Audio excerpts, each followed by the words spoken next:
안녕하세요, 오토카 매거진입니다.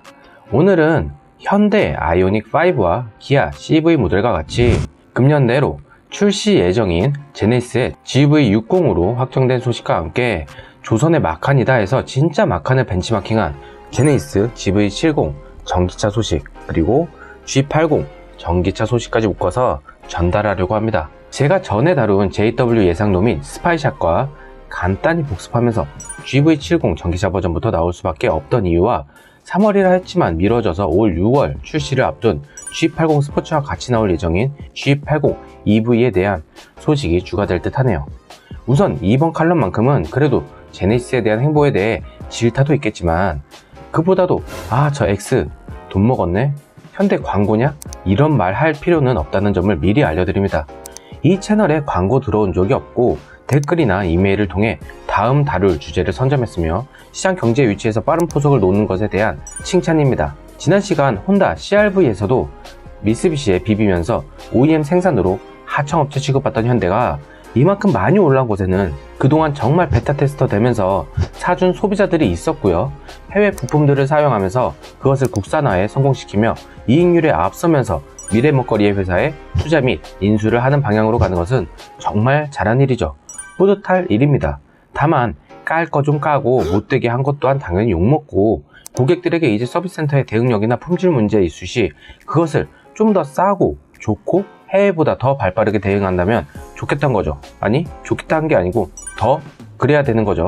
국내에서 제네시스가 상당히 빠르게 성장할 수 있었던 이유, 가장 큰 것은 법인차의 한 목과 함께 언론에서 진짜 부자는 제네시스 탄다는 식의 보도를 수없이 내보인 결과 뇌이징 당한 것도 있겠지만 그 가격에 품질 및 편의 옵션, 정숙성을 보인 차를 찾기가 정말 쉽지 않습니다. 예를 들어 독 3사라 불리는 벤츠, 아우디, BMW, 그리고 그 바로 밑에 있는 볼보까지 살 수 있다고 하지만 막상 선택하면은 G80과 비슷한 배기량 및 옵션을 선택하려면 독 3사는 크기는 약간 더 작은데 더 상위 트림으로 가야 하고 거기서도 없는 옵션들이 있고 벤츠 E클래스 같은 경우 하위 트림은 노면 소음이나 방음이 생각보다 그리 정숙하지 못하고요. 상위 트림으로 갈수록 그런 MVH 역시 차이를 느낄 정도로 좋아지죠.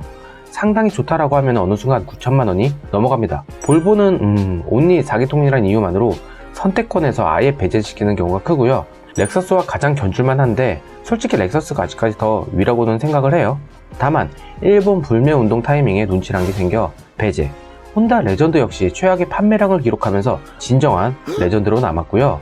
링컨 컨티넨탈도 이제 SUV로 간다 하고 독 3사보다 어떤 부품은 더 비싸기에 배제. 국내는 아예 상대가 없죠. 이런 이유로 제네시스가 국내에서 많이 팔 수밖에 없는, 많이 찾을 수밖에 없는 이유이기도 합니다. 모델도 타사 고급 브랜드에 비해 많이 없는데 벌써 전동화? 라는 의문점이 들만하죠. 솔직히 내연기관의 위치로는 국내용이란 비난을 피하기가 쉽지 않고 갈수록 거세지는 유럽의 디젤 대출 및 가솔린에도 적용되는 엄격함과 북미 역시 이제 다운사이징 엔진 및 환경 규제에 같이 발맞춰가면서 전동화를 준비하고요. 험머가 전기차로, 루비컨이 하이브리드로 이렇게 고배기량의 대명사로 여겼던 차량들도 전동화 준비를 하고 있죠. 제네시스는 더 빠른 타이밍에 출시를 하여 대차게 까인 유럽 시장에 다시 한번 노크를 할 것이고 북미 도심 지역에서도 테슬라를 이긴다가 아닌 테슬라 아래 다 고만고만한 위치에 있는 완성차 고급 브랜드의 전기차 선점을 가져가겠다는 계산이죠. 솔직히 이렇게 빠르게 추진을 할 수 있었던 것이 다 국내 소비자 및 법인 회사의 리스 덕분이죠. 그럼 다른 회사들도 기존 내연기관 플랫폼에 배터리와 카메라 및 소형 라이다 센서와 좋은 GPU 얹어서 팔면 되는 거 아니야? 라고 하지만 이게 쉬운 문제가 아닙니다. 내연기관에서 반자율주행 기능 및 풀 디지털 클러스터 화면에 각종 정보를 제공하는 것에도 상당히 버거워하는 문제, 그리고 제시동 문제나 로직의 꼬임이나 그런 문제들을 보인 것처럼 여기서 테슬라처럼 자율주행 3단계에 준하는 모습을 보일 시 주행 중 오작동을 상당히 겪는 문제를 보이고 있기에 볼보나 BMW, 벤츠, 아우디 역시 이런 문제에 상당한 고심을 하고 있는 모습을 보이죠. 자율주행 4단계다 뭐다 하는 것은 비싼 장비들을 다 달아놓고 한 것이고요. 일반 시판화되고 있는, 아니 시판 예정인 차에서 3단계까지 간 것이 테슬라가 유일하다는 점 참고 바랍니다. 올해 안으로 포드가 이런 구독 시스템식으로 선보일 예정이고요.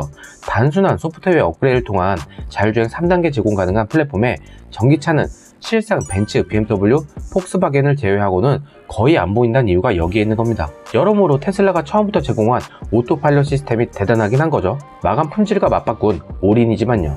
이렇게까지 서두가 길어지는 이유는 제네시스 JW와 GV70 EV 버전 및 G80 EV에 대한 소식을 전하기 전 이런 것들을 알아야 좀 더 이해가 쉽고 무조건 오토파일럿 기능이 없어 망했네 하고 하지 않길 바라는 의미에서죠. 그리고 나름의 발전적 소식 또한 있으니 최대한 끝까지 시청 및 청취해 주시길 부탁드립니다. 우선 제네시스 민트에서 통수치고 개구리 같은 모습으로 JW 코드명이 있었기에 순수 전기차는 장명을 JW60 뭐 이런 식으로 할 줄 알았지만은 GV60으로 확정을 한 소식이죠. 이는 무조건 제네시스 역시 3세대 플랫폼을 최대한 이용하면서 완전 전동화로 간다는 의지를 보여주는 거라 생각이 드네요. 물론 15년 내로 내연기관 플랫폼이 아예 없어지진 않을 거라 생각을 하고요. 각종 스파이샷에 옵션 트림에 따른 사진들이 보이는데요. 이런저런 스파이샷을 종합해 한번 포토샵으로 이런 식이다 라고 만들어 봤습니다. 많이들 예상도는 이렇게 제가 일전에 카스쿱스에서 내놓은 예상도를 좀 수정한 것과 이런 기조로 나온다고 다들 생각하시죠? 여기서 풀 옵션 헤드램프는 한쪽당 10개의 LED 램프가 달리고 양쪽 다 해서 총 20개의 LED 램프가 달립니다. 아마 반 매트릭스 헤드램프 형식의 기능을 제공할 듯 하고요. 보통 매트릭스 헤드램프는 한쪽당 약 25개 이상으로 각종 상황에서 작동하고 벤츠 EQS는 작은 500여 개의 LED가 모여 각 사물들의 방해가 되지 않게끔 도로와 배경을 각각 비추는 기술까지 갖고 있지만 GV60급에서 그 정도까지는 아니고요. 고속도로나 시골길 하이빔 시 마주오는 차량의 빛을 감지하면은 그 부분에 최대한 많은 헤드램프를 끄는 형식으로 보일 듯 합니다. 참고로 SM6의 매트릭스 헤드램프는 한쪽당 23개로 구성되어 있고 생각보다 잘 작동한다는 점을 빗대어 GV60 역시 가격 대비 최대한 좋은 구성을 보여주려 한다는 것을 알 수가 있네요. 아무래도 아이오닉5와도 차이를 좀 둬야 한다는 점 또한 생각을 했겠죠. 사이드 미러는 카메라가 대신 달려있는 디지털 미러 방식으로 아우디 e-tron보다 좀 더 편한 방식의 시야감을 제공할 듯 하고요. 가장 궁금했던 리어 테일 램프의 주간 주행 등이 바로 이렇게 부분 레이저 빔 같은 형식의 라인을 제공할 듯 합니다. 이것을 아껴서 원가 절감일 수도 있겠다라는 생각도 들지만 전체 사각으로 다 아우르는 것보다 디자인적 접근을 한 것 같네요. 중간 트림 옵션은 일반 막혀있는 하이브리드 불판 휠이 보이고요. 5스포크 두꺼운 블랙크롬 휠이 적용될지 아닐지는 모르겠으나 스포티함을 선택할 수 있게 휠의 디자인도 여러가지 제공할 듯 하죠. 테슬라의 퍼포먼스 모델이 있는 것처럼 일반 모델과 나뉠 듯 하고요. 여러 스파이샷을 하다 보면은 벌브 타입의 테일램프가 있는 것을 볼 수가 있는데 이는 아직 프로토타입이라 그런 듯하고 요즘은 LED 램프까지 기본으로 넣어주는 것이 대세. 제네시스가 벌브형을 사용하면 쌍욕을 먹겠죠. 단순화된 LED 램프를 제공할 듯 합니다. 일반 작은 사각형으로 제공할 듯 하고요. 사이드 미러는 사이드 리피터가 달린 일반 차량과 같은 미러 형식을 보이죠. 전면 헤드램프는 상향등과 하향등이 합쳐진 프로젝션 타입이나 MFR LED 램프 타입이 들어갈 듯 하고요.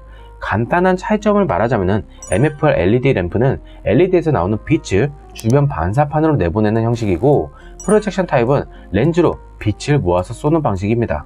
어쨌든 제네시스의 GV60의 대표적인 예상 옵션 사양은 현재도 쓰이고 있는 디지털 키와 자동 주차 보조 옵션 및 레벨 3 자율주행이라고 하지만요. 내비게이션과 연동되는 AI가 교통 상황 흐름에 따른 방식으로 우선 제공할 듯 하죠. 그리고 특정 도로 구간에서만 우선 제공할 듯 합니다. 아무래도 데이터가 테슬라만큼 많이 쌓이지 못한 부분에서 한동안 이런 기조를 유지하다가 테슬라와 같은 상황 판단식의 자율주행 시스템을 제공할 듯 하고요.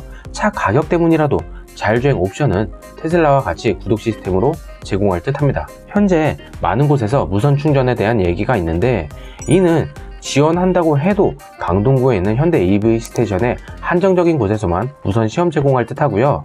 그 이유는 무선 충전 방식의 인프라를 구축해야 하고 무선 충전이란 아직까지도 6에서 8kW 정도의 속도만 제공을 하기에 실용성보다는 시작하는 의미를 둔다고 해야 할까요? 최상위 옵션 트림에서 상징적인 의미 같은 것으로만 제공할 듯한데 스마트폰에서도 무선 충전 방식은 상당히 열과 배터리에 자극을 주는 방식인데 과연 얼만큼 효율성을 보이고 안정성을 보일지는 미지수죠. 다만 기존 카페이 방식에서 좀 더 발전을 하여 제휴하는 곳, 즉 전기차 충전이 가능한 곳의 제휴점에서 플러그를 꽂는 순간 자동으로 차 소유주가 차량에 연결한 카드에서 충전 요금을 바로 지불하는 시스템인 플러그 앤 차지 방식을 사용할 듯 합니다. 이는 5G 통신과 상당히 전자요금 시스템이 발전된 국내에서 우선 적용을 할 듯하죠. GV60뿐만 아닌 G80 EV 역시 같이 적용할 예정이라고 합니다.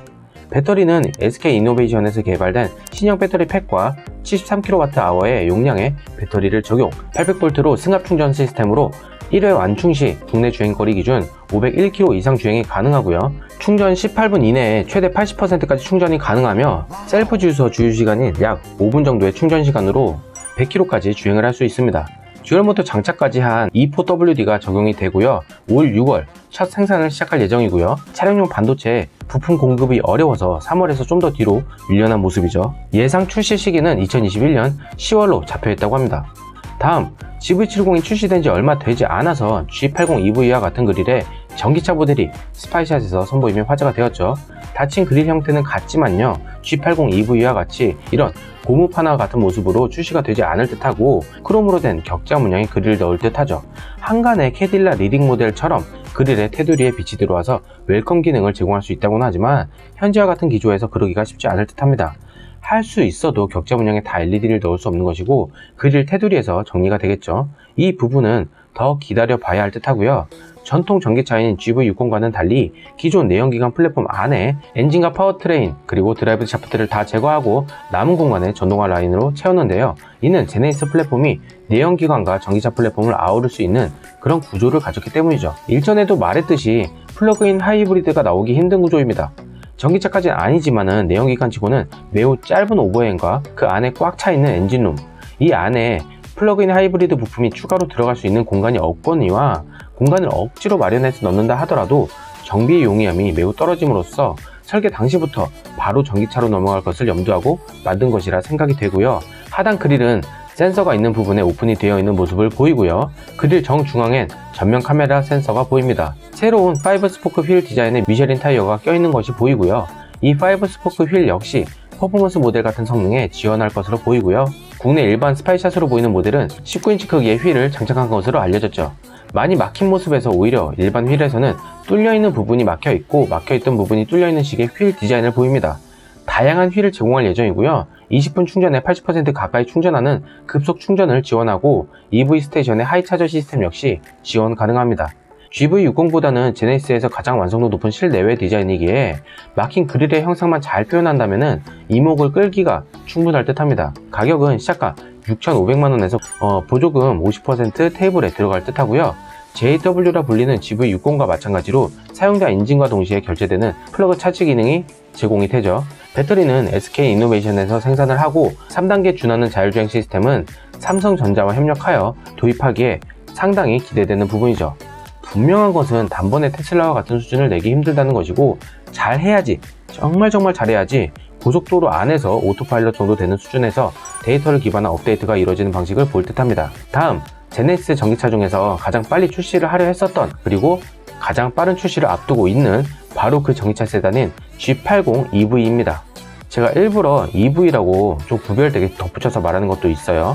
현대 기아 전기차 중에서 가장 많은 용량의 배터리팩을 제공할 것이라는 얘기가 오래전부터 돌았죠. 분명한 것은 9천만원이 넘는 금액으로 보조지원금을 일절 받지 못할 것이란 거죠. 현대기아 측에서 무공해차 구매지원제도 개편 방안 때 제출한 자료에는 예상이지만은 9천만원 이상 예상이라고 분명히 적혀있죠.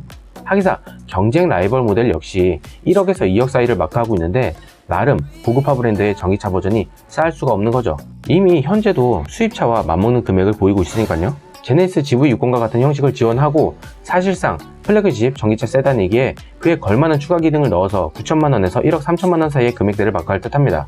AI가 지원하는 자율주행 3단계 레벨을 선사할 듯하고 지금까지 제공하는 안전 옵션 및 고급감까지 테슬라와 차별을 둔 내연기관과 이질감이 크지 않는 전기차를 지원할 듯하죠. 당장 시내주행부터 적용하기 힘들고 고속도로부터 두 손을 떼고 전방은 주시한 채 달릴 수 있는 자율주행부터 시작을 할 듯하고요. 내연기관과 외부에서 약간 다른 점은 막혀있는 크레스 그릴과 하부 그릴은 당연하지만 에어브리더 부분과 통일되게 리어 하단의 양 끝에 공기 통로가 새로 생겼고요. 우각형의 머플러 팁 자체가 없는 것으로 확인되네요. 번호판 부분이 현행 모델과는 달리 아래로 갈수록 넓어지는 형상을 하고 있고요. 그로 인해 리플렉터가 짧아진 것이 보이죠. 전기차답게 내연기관의 배기구 자체가 보이지가 않습니다. 아쉽게도 플러시 핸들 타입을 제공하지 않는 모습이지만 완성도가 높은 디자인의 차량이니 내연기관과 달리 전기차에서만큼은 초기 불량률이나 갑자기 시동 꺼짐 및 멈춤 현상 등 초기 결함이 없는 진정한 고급 브랜드의 모습을 보였으면 하죠. 여담이지만 포드 몬데오 풀체인지 역시 새롭게 크로스오버 형태의 CUV로 재편한 모습이고 실내는 정말 전기차와 내연기관이 잘 어우러진 모습을 하고 있는데요. 곧 다뤄볼 예정인 차량이나 미리 만나보는 차세대 내연기관 내부 모습이 아닐까 싶고요. 이런 모습에 갈수록 미국 차의 진화가 무서운 이유도 여기에 있는 겁니다. 단순 명료한 그런 모습의 무식한 배기량만 자랑하던 모습에서 빠른 시간 내에 변화하는 모습이기도 하고요. 현대차가 순이익보다 더 많은 금액으로 R&D를 통해 폭스바겐만큼 각종 전동화 모델을 투자하는 것은 아니지만 아시아 국가에서는 가장 많은 투자를 하고 있는 기업 중 하나로 미래 먹거리 싸움에서만큼은 일본의 아류작, 일본보다 한 수 아래 완성차 회사란 수식어보다 아시아 넘버원이란 타이틀을 가져가려는 모습이 보이네요. 소득의 양극화 현상이 심해지고 있는 것처럼 자동차 업계 역시 마찬가지로 독자적 기술이나 시스템 라인이 수직으로 작동되어 빠른 대응을 할 수 있는 회사와 달리 쉐보레는 진정한 수입차로 거듭나려 하지만 북미 물량도 제대로 소화하기 힘들어 국내에는 항상 타이밍이 늦게 들어오는 현상을 보이고 그로 인해 이미 살 타이밍에 산 소비자들을 공략하지 못한다는 점, 또한 르노 삼성은 이제 수입차로 완전 전향을 위한 부산 공장의 파업과 멋대로 감내나라 한 형식에서 아예 부산 공장은 AS 부품 제조 공장으로 만들어버릴 생각인 것처럼 경쟁 모델 자체가 정체되어 있으며 유럽 판매 1위 전기차라는 조회는 한 달 판매량 한 대라는 엄청난 대기록을 세웠습니다. 이에 쌍용은